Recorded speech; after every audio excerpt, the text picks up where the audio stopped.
Kalau Ricis itu sebenarnya menarik. Jadi awalnya itu kan manajemennya menghubungi bisa nggak bikin video klip animasi untuk Ricis. Terus habis itu saya sama Gandek dalam sekian detik merasa kayaknya kalau selesai di satu project kita rugi deh.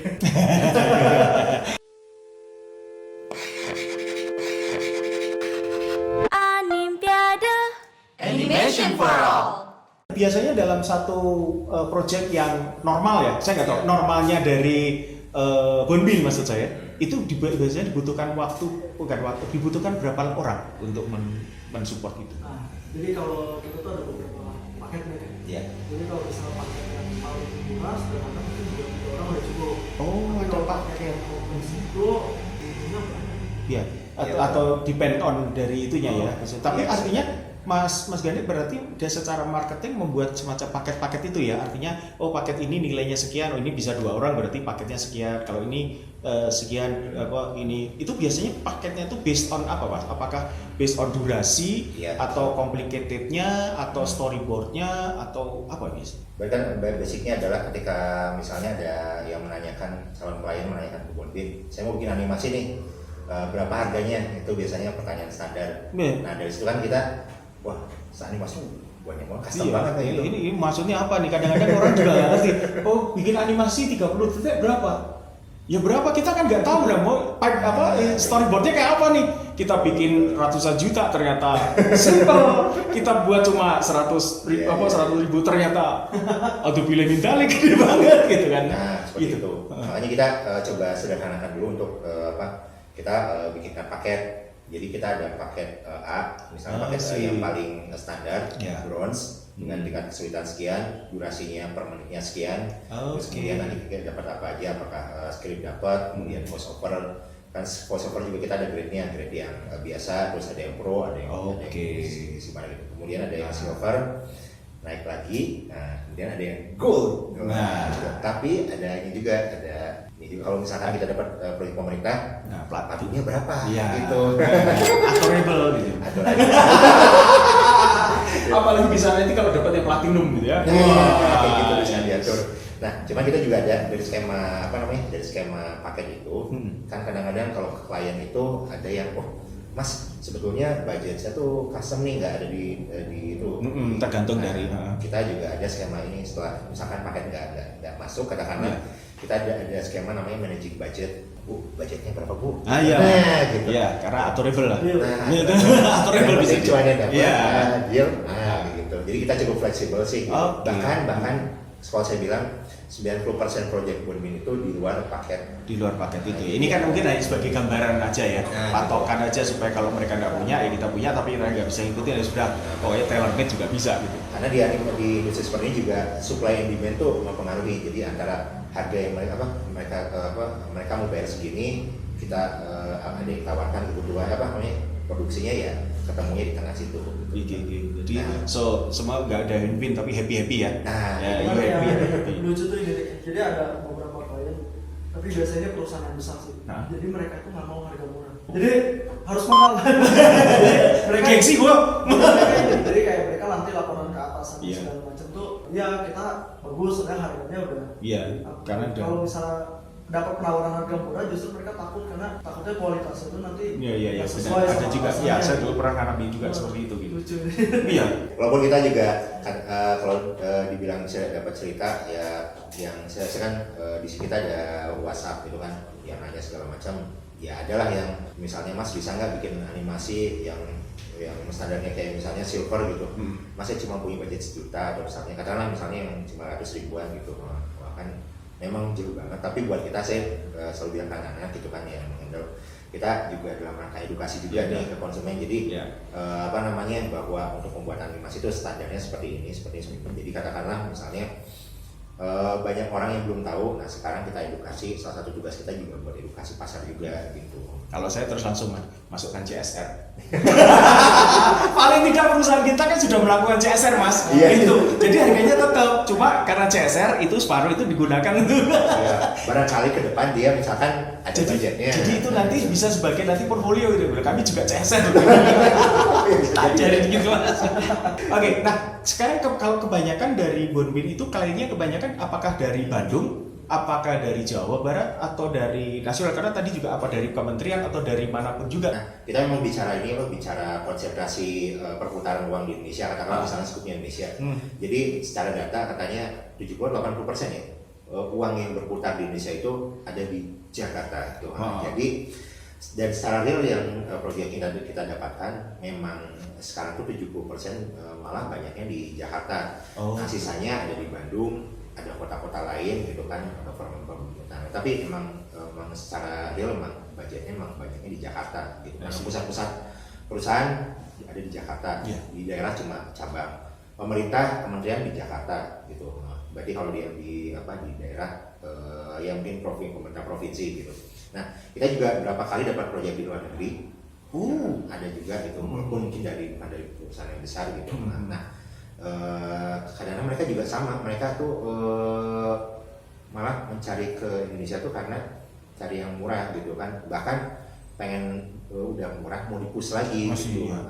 Di situ kita ada yang kita tolak, ada juga yang kita terima untuk portofolio gitu kan. Bahwa Bonbin tuh pernah handle CSR. Tapi kemudian dari sudah sejak tahun 2014 tadi ya sampai sekarang, apakah ada prestasi, artinya memenangkan suatu penghargaan, suatu festival, atau pernah diikutkan juga dalam satu festival gitu Mas? Kalau penghargaan nanti bisa dilihat. Karena saya lihat banyak sekali, saya ada beberapa. Jadi kita pernah dapat yang Film Motion Mas Odit. Iya. Kita dapat yang Kotaku gitu kalau nggak salah. Kotaku. Terus ada lagi finalis yang Aspes KPK.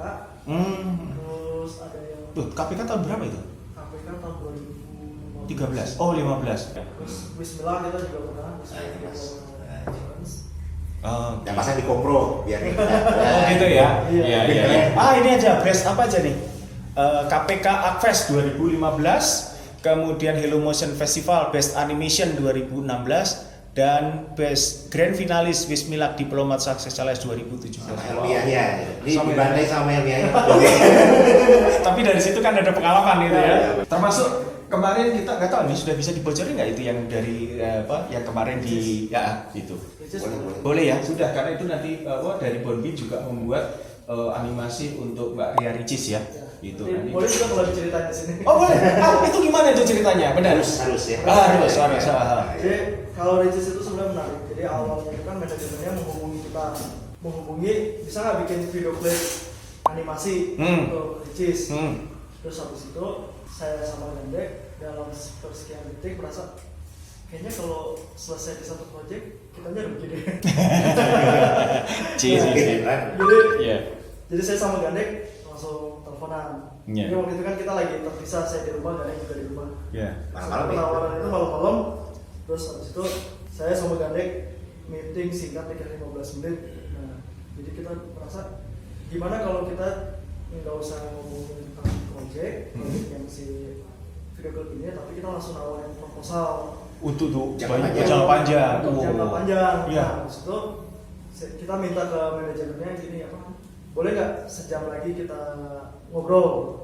Nah, sejam itu kita pakai untuk nyari proposalnya. Dalam waktu 1 jam. Wah.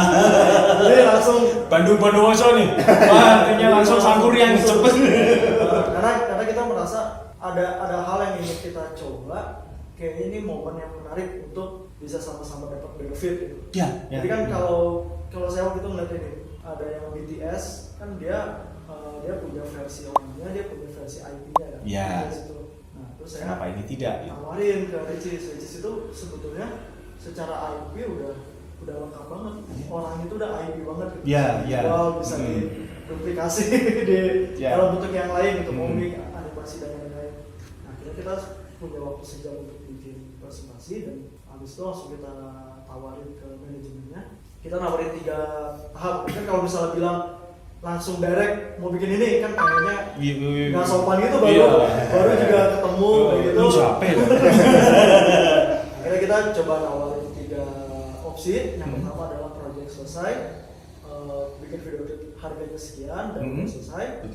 Terus habis itu project kedua adalah bikinin video klipnya dan habis itu kita lihat responnya gimana. Nanti kita baru habis itu ada pembicaraan lagi, dan Oke. ketiga adalah langsung kita komit, kita untuk akan long term. kita dari Bombin bisa bikin karakternya, jalan ceritanya segala macam bla bla bla. Dan kita bilang kalau misalnya mau membuka pasar lebih luas lagi, opsi nomor 3 adalah opsi yang paling bagus gitu. Jadi kalau opsi 1 itu selesai, mungkin Ricis cuma dapat 1 benefit, tapi kalau kita membuka opsi 3 mungkin benefitnya akan lebih panjang dibandingkan 2 opsi itu. Terus mereka oke, saya kontak dulu sama tips dan sama sponsor dan lain-lain gitu. Nah terus habis itu kita kayaknya butuh 3 hari untuk memutuskan. Oke, nggak apa-apa, dari kita kasih aja untuk untungan gitu. Kalau setuju, kalau enggak. Ya udah, akhirnya setelah 3 hari mereka kontak aja ke kita. Kayaknya dari sponsor dan lain-lain, oke ini sama opsi yang ketiga. Wah, langsung sorak-sorak bergembira ya Mas Ade. Jadi nggak sorak-sorak juga, karena sebenarnya secara pandangan bisnis itu kan sebuah bisnis yang menguntungkan. Kita harus siap juga secara finance-nya. Benar, semuanya itu finance, technical. Kayak penghitungan pengajuan hak IT segala macam dan lain-lain kan dibagi 2. Produksi hak IT dan segala macam itu dibagi 2 sama manajemen. Jadi kita harus siap juga secara finansial. Oke, nah ini yang harus diketahui juga selain dari hanya teknik animation technical, tapi juga secara legal itu juga sangat penting ya. Jadi teman-teman juga harus tahu itu, tidak hanya sekedar hanya bikin animasi, tapi nantinya di bisnis juga ada hal-hal legal itu juga ada. Selain legal juga financing itu juga harus ada. Gitu. Dan ini juga buat teman-teman yang gerak di bidang animasi juga udah mulai bisa berpikir bahwa sebenarnya terkadang nggak perlu kita juga yang harus menyiapkan semuanya dari awal. Karakter segala macam, kita juga bisa kerjasama sama sesuatu yang memang udah punya proven. Ya. Jadi kalau kita ngerasain masih kerjasama sama manajemen yang Ricis, mereka lebih pengalaman untuk ngobrol sama sponsor, bagaimana si bisnis ini bisa bergerak lebih maju lagi. Kalau di kita itu kan kemarin itu baru bisa mikirin sampai gimana caranya bikin ini lebih menarik. Nah kalau manajemen Ricis bisa berpikir bagaimana membuat ini bisa jadi duit yang lebih banyak lagi. Untuk men-speed up gitu, mengakselerate. Karena memang si pasarnya Ricis sendiri udah punya masanya gede banget kan, subscriber 21, sekarang 22 juta. 22 juta. Kita mikir daripada kita mancing ikan mas, tapi kita sebenarnya ada potensi ikan paus tuh, belum kelihatan nih. Udah ambil aja di ikan paus gitu kan. Namanya bisa juga gambling ya, tapi kan tetap kita ukur gitu ya. Betul. Dan sekarang akhirnya sekarang lagi testing untuk serial dulu. Wow. Nah kalau yang serial belum boleh jadi nanti ada rencana serial gitu ya? Ada rencana serial. Wow. Jadi kita si serial ini mau coba untuk ditawarin ke beberapa pihak. Yang memang ada semua. Tahu, pasti lah.